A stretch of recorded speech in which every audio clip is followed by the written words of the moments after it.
नमस्कार दोस्तों, स्वागत है आपका अपने यूट्यूब चैनल में। दोस्तों आज हम जो चैप्टर करने वाले हैं वो है क्लास 10th का 8th चैप्टर, जिसका नाम है त्रिकोणमिति यानी कि ट्रिग्नोमेट्री, जिसको इंग्लिश में हम लोग बोलते हैं। और इस चैप्टर में बच्चों को बहुत ज़्यादा दिक्कत होती है बोर्ड में नंबर लाना उनके लिए, क्योंकि हाई से हाई स्कोर करना है और एक एक चैप्टर इम्पोर्टेंट होता है। और ये चैप्टर वो पहली बार देख रहे होते हैं, क्योंकि अभी तक ये चैप्टर था नहीं हमारे पास, 9th तक ये चैप्टर था नहीं, 10th में अचानक से ये चैप्टर आ जाता है, तो इसमें बहुत सारी दिक्कत होती है। तो ये चैप्टर वैसे भी इम्पोर्टेंट हो जाता है और आगे के लिए 11th-12th के लिए तो और ज़्यादा इम्पोर्टेंट है ही। तो इसकी जब तक बेसिक हमें क्लियर नहीं होगी, अगर हम इसको हम लोग बहुत बड़ी चीज़ मानेंगे कि आखिर क्या आगे नई चीज़ बहुत बड़ी चीज़ है, तो ये चीज़ नहीं आएगी। हमें इसको बहुत सिंपल तरीके से समझना है कि त्रिकोणमिति है क्या चीज़। और ये हिंदी मीडियम वालों के लिए मैं बना रहा हूँ, क्योंकि यूट्यूब पे मैंने देखा कि हिंदी मीडियम के लिए उतना ज़्यादा वीडियो है नहीं, इंग्लिश मीडियम के लिए हर किसी के लिए है। तो यहाँ पे त्रिकोणमिति जो है वो हिंदी मीडियम के लिए मैं यहाँ पे चैप्टर बनाने वाला हूँ। और साथ साथ में कुछ इंग्लिश के शब्द वाली जो है वो मैं प्रयोग करूँगा, तो उसको भी आपको समझना है और उसको मैं ट्रांसलेट करके बताऊँगा मैं दोनों चीज़ों को कहीं कहीं पे, और उसको आपको अच्छी तरह से समझना है। पर लेकिन यहाँ पे जो मेन वीडियो है, जो मेनली है, वो हिंदी मीडियम वालों के लिए बन रहा है। त्रिकोणमिति को समझने पे से पहले इसकी शब्दावली पे जाते हैं हम लोग। आखिर त्रिकोणमिति है क्या चीज़? देखिए, त्रिकोणमिति तीन कोणों की माप यानी कि तीन चीज़ों की अगर हम माप बोलें तो इसी को बोलेंगे त्रिकोणमिति। इसके नाम से ही अगर हमें पता चलता है, अगर इसकी शब्दावली से हम लोग निकालना चाहें, जैसे एक कोई कोई त्रिभुज है हमारे पास।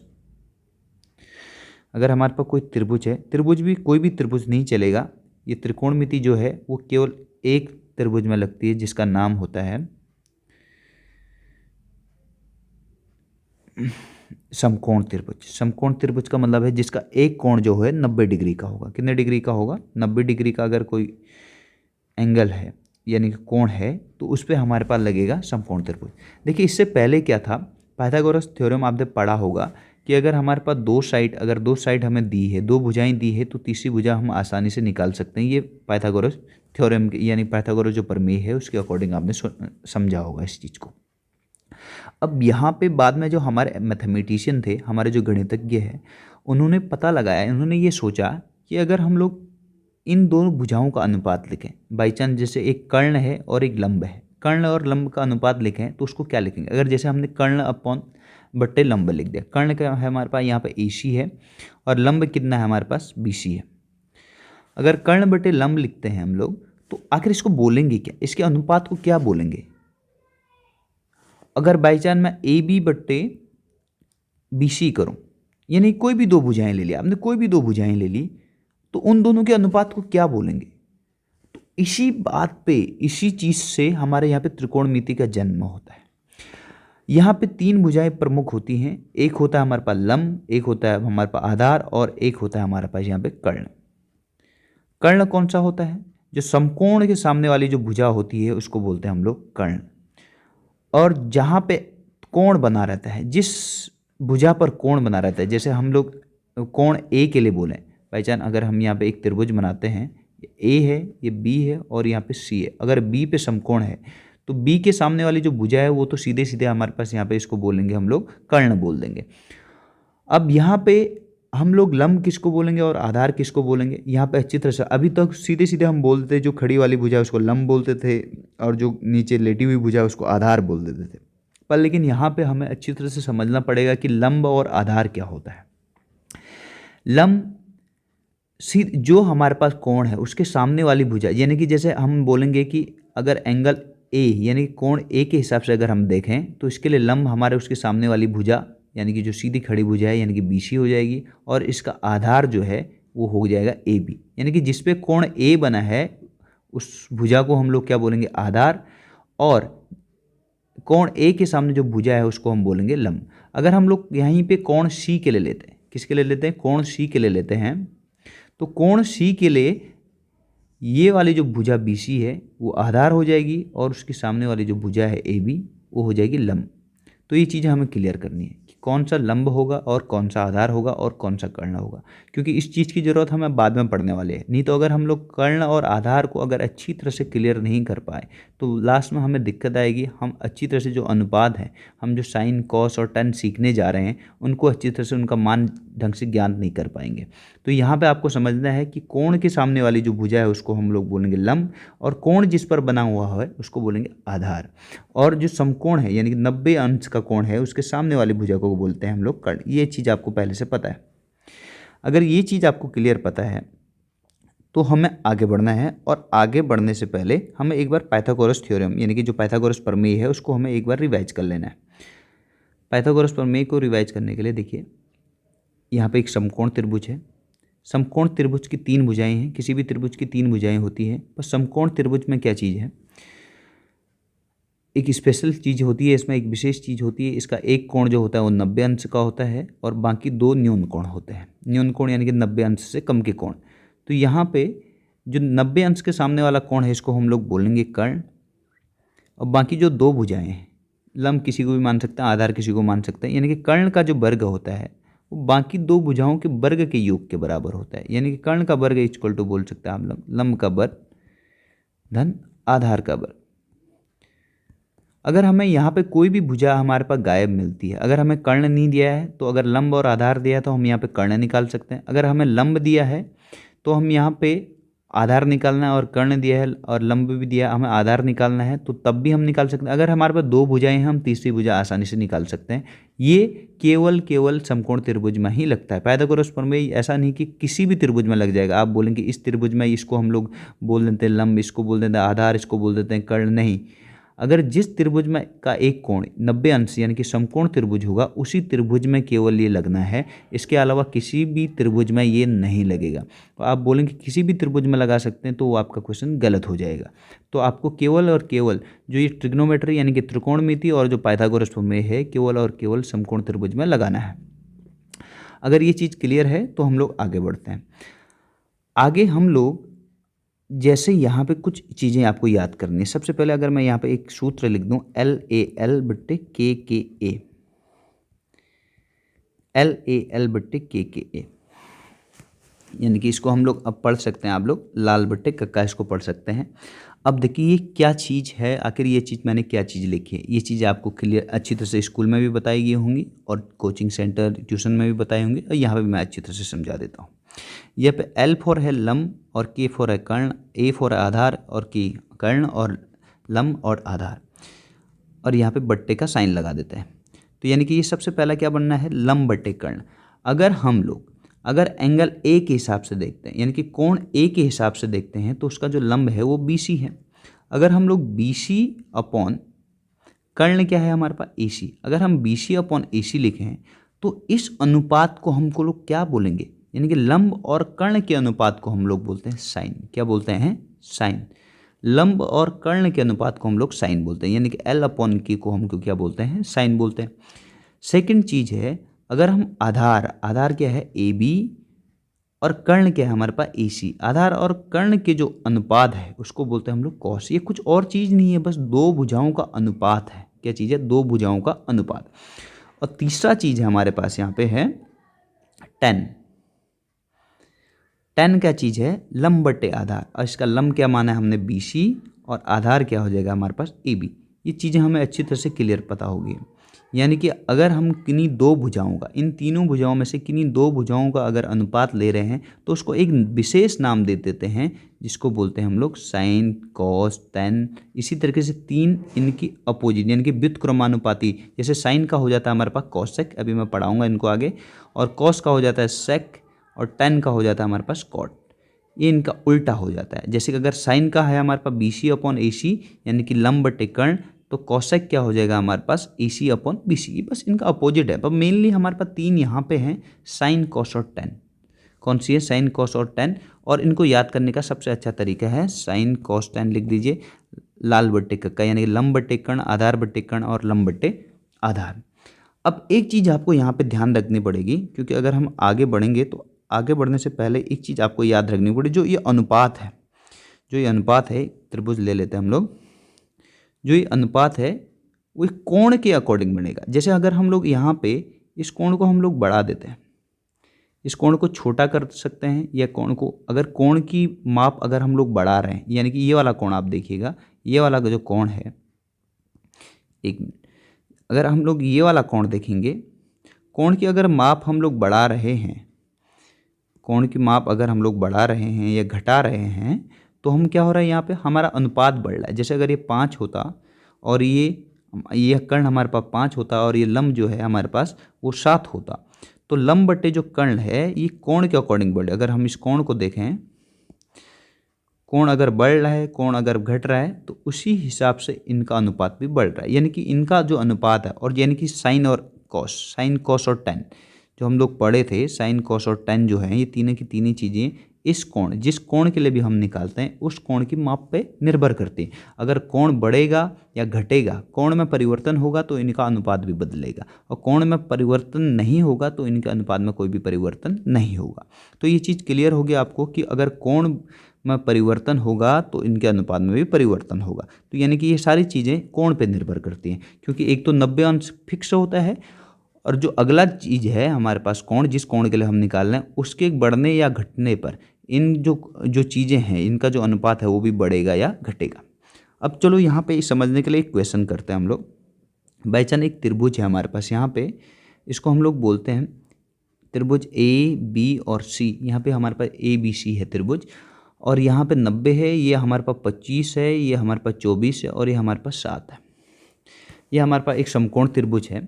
ये 3 की 3 भुजाएं हमें दे रखी है, और हमें यहाँ पे साइन ए का मान निकालना है। किसका निकालना है? साइन ए का मान निकालना है। तो अगर हम ए का मान निकाल रहे हैं, और तो इसको हम लोग थीटा लिख देते हैं। देखो कुछ थीटा कुछ नहीं है, थीटा बहुत बड़ा समझ लेते हैं कुछ लोग, थीटा कुछ नहीं, एक कोण है बस। यहाँ पे हम लोग उसको समझने के लिए, जैसे यहाँ पे एक्स मान लेते थे हम लोग बीजगणित में, उसी तरीके से हम थीटा ट्रिग्नोमेट्री में किसी कोण को थीटा मान लेते हैं।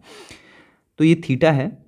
तो यहाँ पे अगर हम लोग साइन ए ले रहे हैं, साइन ए यानी कि इस कोण के लिए निकाल रहे हैं, तो साइन ए का मान हमें निकालना है। साइन ए का मान निकालना है। अब हम लोग साइन का मान जानते हैं, साइन क्या होता है। अब यहाँ पे देखिए एल ए एल अपॉन के ए हम लोगों ने पढ़ रखा है। तो साइन क्या चीज़ है? लंब बटे कर्ण। सबसे पहला वाला साइन होता है, बीच वाला कॉस होता है, लास्ट वाला टैन होता है। यानी कि साइन क्या है? लंब बटे कर्ण है। अब यहाँ पे लंब क्या है हमारे पास? लंब क्या चीज़ है? लंब कौन सा वाला? 24 वाला हो जाए। देखिए ये तो हो नहीं सकता क्योंकि ये तो कर्ण है, तो लंब इन दोनों में से एक होगा। तो कोण के जो सामने वाली भुजा होती है वो होती है लंब। तो कोण के सामने वाली भुजा क्या है हमारे पास? 7, और कर्ण कितना है हमारे पास? 25। तो सीधे से साइन ए कितना आ गया? 7/25 आ गया हमारे पास।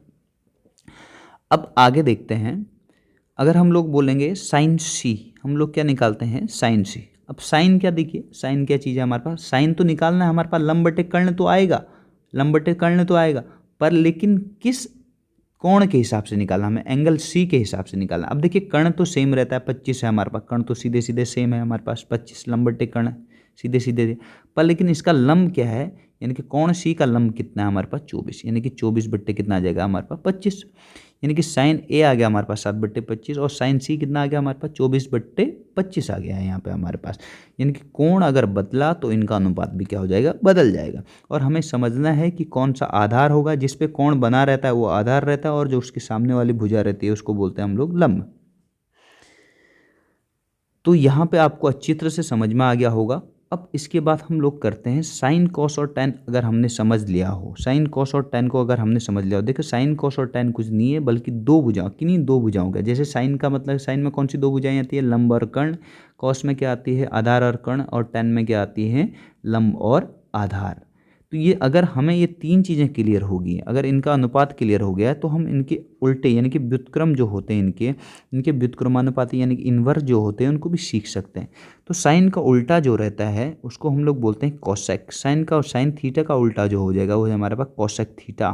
थीटा कुछ नहीं है, एक सीधा सा कोण है यहाँ पे, और कुछ नहीं, थीटा कुछ नहीं। साइन थीटा का मतलब क्या हो जाएगा? Cosec theta. यानी कि अगर हम लोग साइन को साइन इक्वल टू बोल सकते हैं, ये इसका अपोजिट आ जाएगा। साइन इक्वल टू कितना आएगा? 1/cos cosec theta. देखिए ये वाला इसका अपोजिट है। अपोजिट का मतलब है व्युत्क्रम। अच्छा है cosec theta. Sine theta equal to कितना आ जाएगा? Cosec theta. अगर हम लोग साइन थीटा इक्वल टू 7/25 लिख रहे हैं तो कोसेक थीटा कितना आ जाएगा हमारे पास? इसका व्युत्क्रम कितना आएगा हमारा? 25/7। गुणात्मक व्युत्क्रम कितना आ जाएगा 25/7। अगर हम साइन थीटा इक्वल टू 5 लिख रहे हैं, अगर हम साइन थीटा इक्वल टू 5 लिख रहे हैं तो इसका कोसेक थीटा जो है वो कोसेक थीटा कितना आएगा हमारे पास 1/5 आ जाएगा। अगर हम लोग साइन थीटा इक्वल टू 1/10 लिख रहे हैं तो कोसेक थीटा कितना आ जाएगा हमारे पास, इसका उल्टा कितना आ जाएगा हमारे पास 10 आ जाएगा। ये चीज़ आपको क्लियर होगी। तो साइन और कोसेक एक दूसरे का अपोजिट होता है। उसी तरीके से कॉस का जो उल्टा होता है वो होता है सेक। कितना होता है सेक। तो यानी कि कॉस थीटा इक्वल टू कितना आ जाएगा 1/सेक थीटा। यानी कोसेक का उल्टा क्या है हमारे पास सेक। और उसी तरीके से टेन का उल्टा जो है वो है कॉट। टेन का उल्टा क्या है हमारे पास कॉट। अब इनका मान कभी कभी हमारे पास कोई एंगल, अगर हमारे पास कोई ट्रायंगल दिया रहता है, जैसे ये ट्रायंगल है, यहाँ पे अगर हमें बोल दिया जाता है कि कॉट ए निकालो, क्या निकालो कॉट ए, तो आप कैसे निकालते। अब यहाँ पे कॉट देखिए किसका उल्टा है, टेन का उल्टा है। टेन कितना है लंब बट्टे आधार, तो कॉट क्या हो जाएगा आधार बट्टे लंब। कितना आ जाएगा आधार बट्टे लंब। तो आधार कितना है हमारे यहाँ पे 24 और लंब कितना है यहाँ पे हमारा 7। तो सीधे सीधे यहाँ पे आ जाता है हमारे पास कॉट ए इक्वल टू 24/7। अगर हमें यहाँ पे बोल दिया जाता सेक ए निकालो। अब सेक किसका उल्टा होता है, कॉस का उल्टा होता है। कॉस क्या है आधार बट्टे कर्ण। तो सेक कितना हो जाएगा कर्ण बट्टे आधार।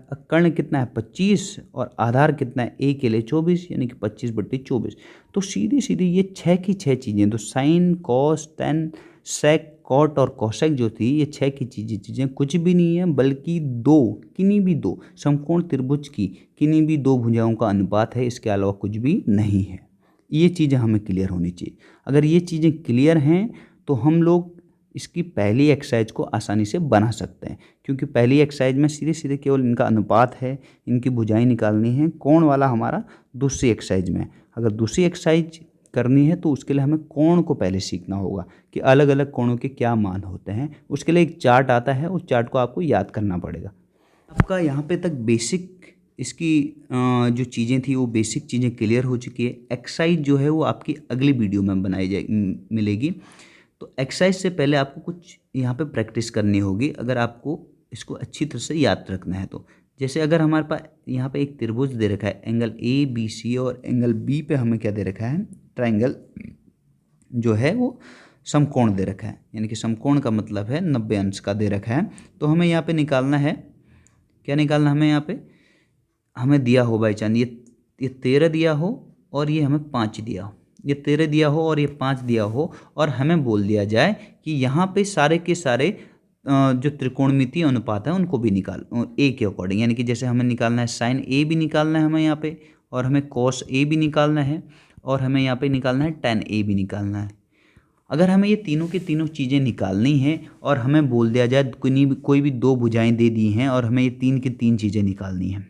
अब आप बोलेंगे अगर हमें ये 3 की 3 चीज़ें निकालनी है तो हमें कोई भी 3 साइड लेनी हो सकती है, तो कोई भी 3 साइड लेनी होनी चाहिए, तो तीनों की 3 साइडें हमें पता होनी चाहिए। पर लेकिन हमें यहाँ पे तो केवल 2 साइडें पता है। तीसरी साइड आएगी कहाँ से, हाँ तीसरी साइड आएगी पाइथागोरस प्रमेय से। अब पाइथागोरस प्रमेय होता क्या है, पाइथागोरस प्रमेय क्या होता है आप जानते हैं, कर्ण का वर्ग, यानी कि कर्ण का वर्ग इक्वल टू आता है हमारे पास आधार का वर्ग प्लस लंब का वर्ग। कर्ण क्या चीज़ है हमारे यहाँ पर, कर्ण का मान रख दीजिए हमारे यहाँ पे, कर्ण है हमारे पास 13 है। आधार किसी को भी मान लीजिए, यहाँ पे अगर धन हो रहा है तो आगे पीछे कोई भी चलेगा। आधार हमने मान लिया, हमने 5 मान लिया, या आधार हमें निकालना है, आधार का वर्ग मान लीजिए, प्लस लंब कितना मान लिया हमने 5 का वर्ग मान लिया। 13 का वर्ग कितना आ जाएगा 169, और आधार का वर्ग हमें निकालना है, प्लस 5 कितना हो जाएगा हमारे पास 25, और ये 5 जो यहाँ धन में है यहाँ ऋण में आ जाएगा तो कितना आएगा 169 माइनस 25 इक्वल टू आधार।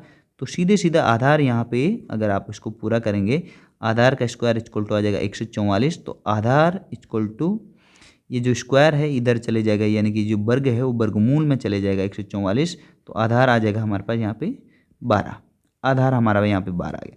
अगर आधार 12 निकल जाएगा तो आप आसानी से आप बोल सकते हैं साइन ए, क्या बोल सकते हैं साइन ए इक्वल टू कितना होगा। अब साइन ए निकालना है आपको, तो उसके लिए आपको क्या क्या चाहिए, अब यहाँ पे वो वाला चार्ट बना लीजिए, एल अपॉन के ए, यानी कि ये साइन का है, ये कॉस का, और ये टेन का है। साइन के लिए क्या लंब बट्टे कर्ण, क्या है लंब कितना है हमारे पास यहाँ पे 5, क्योंकि ए के सामने वाली भुजा क्या है हमारे पास 5, और कर्ण कितना है 5 13। तो यानी कि साइन ए इक्वल टू कितना आ जाएगा लंब बट्टे कर्ण आप लिख सकते हैं, और लंब बटे कर्ण, यहाँ पे लंब इसके लिए हो जाएगा 5 और कर्ण कितना हो जाएगा हमारे पास 13। अब यहाँ पे निकालना है कॉस ए। कॉस ए अगर निकलना है तो हमें आधार बटे कर्ण, आधार कितना है हमारे यहाँ पे हमारे पास आधार 12 दिया गया है, तो यहाँ पे 12 करेंगे और 12 बटे कितना आ जाएगा 13 आ जाएगा। आधार हमें 12 नहीं दिया गया, 12 हमने निकाल रखा है अभी हमने यहाँ पे। उसी तरीके से tan कितना हो जाएगा हमारे पास लंब बटे आधार, लंब कितना है 5 है और आधार कितना है हमारे पास 12, यानी कि कितना आ जाएगा 5/12। और एक चीज़ आपको ये जो अगर साइन लिख रहे हैं तो उसके आगे का जो कोण है उसको भी लिखना जरूरी है, क्योंकि साइन अपने आप में कुछ भी नहीं है, साइन अपने आप में कुछ भी नहीं है। जब तक इसके आगे कोण नहीं लगेगा तो किस कोण के हिसाब से अनुपात लिख रहे हैं ये चीज़ क्लियर नहीं हो पाएगी। तो साइन अपने आप में कुछ भी नहीं है, उसके साथ अगर कोण लगेगा तभी वो अपने आप में कोई चीज़ बनेगी, कोई अनुपात बनेगा, कोई आइडेंटिटी बनेगी। इसके अलावा वो कुछ भी नहीं है। अगर उसको अगर आप खाली ऐसा लिख देंगे, साइन लिख देंगे तो कुछ भी नहीं है, सिन है ये, खाली कुछ भी नहीं है। अगर आप खाली ये कॉस लिख देते हैं, ये कॉस कुछ भी नहीं है, इसके आगे कोण का लगना बहुत ज़रूरी है। तो आप खाली कॉस लिख के, कोई लोग बच्चे क्या कर लें कॉस लिख के छोड़ देंगे, बस इतना करेंगे। और हाँ, जो एंगल होता है, जो कोण होता है, उसको आपको हमेशा कैपिटल लेटर में लिखना है। जैसे कॉस लिखा तो कॉस ए कोई छोटा ए लिख देंगे, नहीं, कोण को हमें हमेशा कैपिटल लेटर में लिखना है। और साथ में अगर कोई भी हम लोग कोज्या लिख रहे हैं, ज्या या कोज्या, इसको ज्या कोज्या बोलते हैं, तो साइन कॉस या टेन या कॉट कुछ भी चीज़ लिख रहे हैं तो उसके आगे हमें उस कोण लिखना जरूरी है कि ए है या सी है या बी है। बी तो होगा नहीं इस वाले त्रिभुज में, कहीं कहीं पे बी अगर यहाँ पे आ जाता है जैसे, तो कहाँ पे बी और सी, यहाँ पे क्या आएंगे बी और सी, तो हमें यहाँ पे कोण को लिखना जरूरी है। तो आज यहाँ पर ये चीज़ें हमने क्लियर कर ली हैं कि किस तरीके से हम लोग क्वेश्चन को आगे बनाएंगे। इस वीडियो के बाद मैं इसकी पहली एक्सरसाइज को डालूंगा, इसी तरीके से सीरीज आगे को चलाऊंगा। तो आपको चैनल को सब्सक्राइब करना है और साथ में ही अपने दोस्तों को भी लाना है यहाँ पे, जिसकी वजह से मेरे को भी मोटिवेशन मिलेगा और मैं और भी ज़्यादा वीडियो बना के आप तक पहुँचाऊँगा और आपको हेल्प करूँगा। धन्यवाद, जय हिंद।